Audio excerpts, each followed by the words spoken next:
Почитувани гледачи, добар ден. Медицинско капче на слободен печат. Иновативен апарат кој што овозможува отстранување и биопсија на тумори со многу мали резови, вградување на импланти во Паркинсонова болест. Сето ова од неодамна се нуди во приватната болница Аџибадем Систина. За новиот апарат и за невронавигацијата зборуваме со доктор Миленко Костов од приватната болница Аџибадем Систина. Докторе, добар ден и ви благодарам што ја прифативте поканата од Слободен печат. Благодарам на поканата. Најавив нешто што во моментов е достапно во Аџибадем Систина, нов апарат за невронавигација. Ајде најпрво околу апаратот и што нуди новата технологија која што се работи. Да, значи тоа е еден сложен апарат кој што се состои од повеќе сегменти, ни овозможува пронаоѓање на длабоки туморски промени, при тоа да ги избегнеме нервните патишта, крвните садови и било кои потенцијални моменти кои што може да настанат да се повреди, односно оштети мозокот. Овој апарат функционира на два принципи, значи има два своји дела. Едниот е со инфрацрвена навигација се вика тоа, односно со инфрацрвена камера која што ги препознава структурите кои што му се претходно зададени, а вториот е со електромагнетно поле. Значи постои емитер кој што креира електромагнетно поле околу самиот пациент и ни овозможува добро да се снајдеме во коскените и потврдите структури кои што се на главата. Овој апарат освен за третирање на најпрво вака за почеток да ги запознаеме гледачите што се третира, бидејќи спомнавме дека се прават биопсии. Да.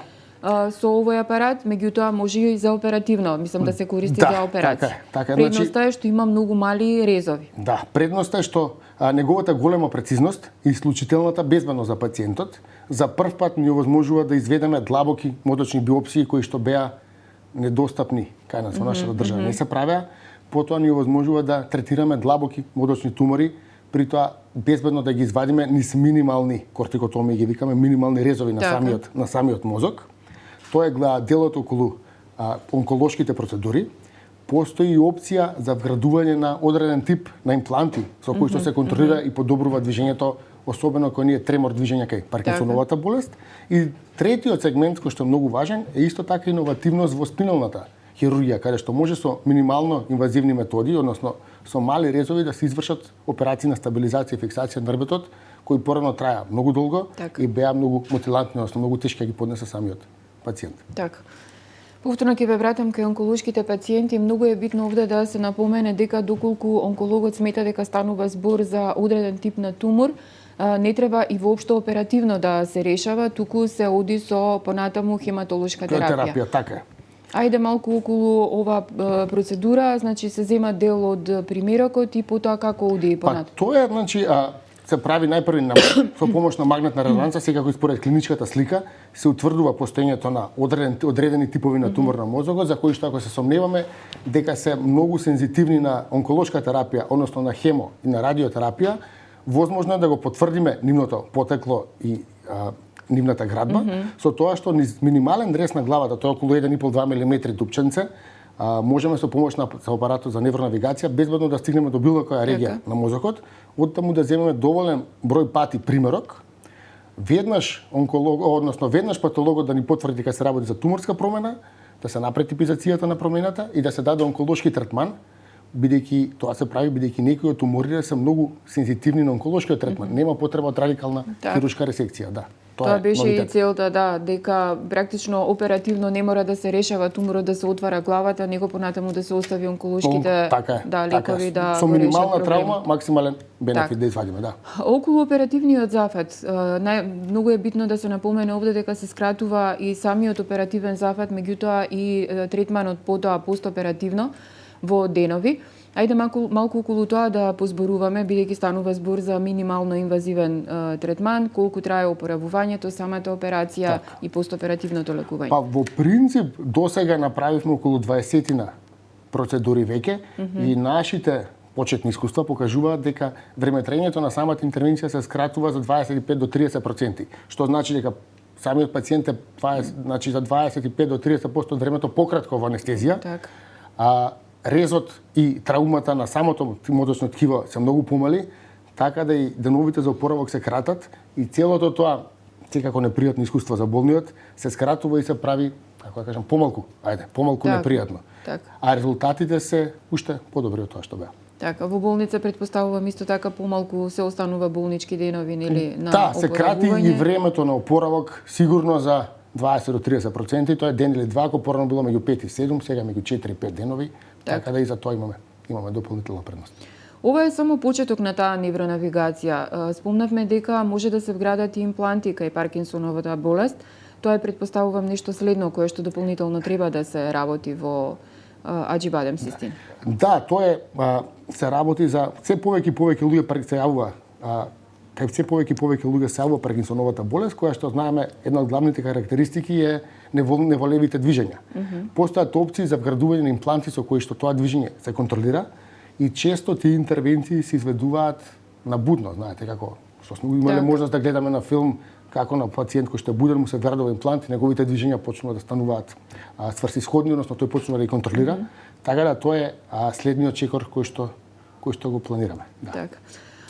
При користење на апаратот за невронавигација, најчесто велите дека пациентот може да биде нели и буден, меѓутоа и се прават и класични операции.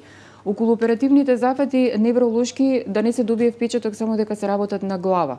Невронавигацијата нели дозволува операции на други делови од тело. Каде досега веќе има светско искуство нели каде се прават и каде се прават кај нас конкретно во овој случај?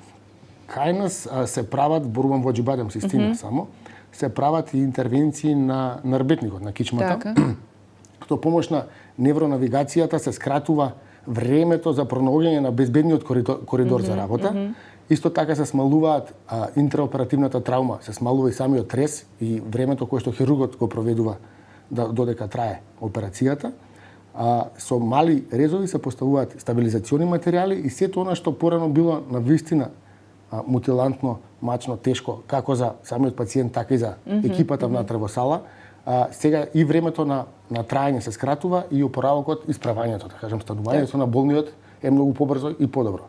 Процесот на физикална терапија исто така се скратува, така да добивате еден пациент кој што ако со истиот проблем пред известно време му требале 3 до 6 месеци да се врати во социјалните текови, секојдневни, сега истото време може да биде и помалку еден месец. Значи зборуваме за не за скршеници, меѓутоа за невролошки проблеми, дегенеративни изменетости на рбетот. Тоа се оние шилци, спондилоза, дискуси, народски кажам. Да. Така.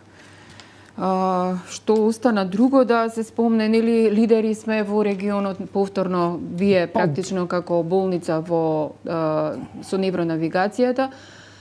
Следно рековме што е, дали останува нешто недокажано и нешто што е во план, меѓутоа не го спомнавме. Во принцип цело време планираме нешто ново кое што ќе биде иновативно и ќе биде достапно тука за сите нас. Така да сметам дека овие третмани, особено на движењето во Паркинсоновата болест и вградувањето на импланти се новитети кои што ќе бидат на вистина брзо достапни кај нас и на вистина ќе направат голема разлика во здравствениот систем. Препорака една до пациентите доколку им се понуди ваков оперативен зафат, посебно нели кај оние тешко болните онколошки, да не се плашат, нели, ајде вие да им објасните за што се добиваат практично со невронавигација. Значи, тимот неврохируршки е секако анестезиолошки исклучително искусен. Со невронавигацијата само се добива додадена вредност. Значи се добива уште еден поквалитетен момент и треба да се знае дека интервенциите со невронавигација стануваат полека и медико-легален момент. Не би требало да постои институција која што не го користи овој апарат при изведување на вакви тешки и комплицирани интервенции. И за крај на интервјуто, постои ли некаква возрастна граница за користење на овој апарат или можно е да се оперира, да кажеме, од 7 до 77? Значи, секој пациент имаме индивидуален пристап, кај секој оној каде што нешто вакво е потребно, може да се направи. Не постои никакво ограничување, ниту од типот на болеста, ниту пол, ниту возраст, ниту некој тип на ограничување. Доктор Костов, оставаме простор за она што следува, значи следно ќе биде имплантите во Паркинсонова болест. И како што на крај на секој наш интервју кажуваме, следно ќе зборуваме можеби за некаква роботика. Така, веќе робот во операција. Да. Почитувани гледачи, ова беше доктор Миленко Костов од приватната болница Аџибадем Систина и новиот апарат за невронавигација. Останете со програмата на Слободен печат, очекувајте го издавањето на нашиот весник и секако следете го веб изданието. Ви благодарам за вниманието.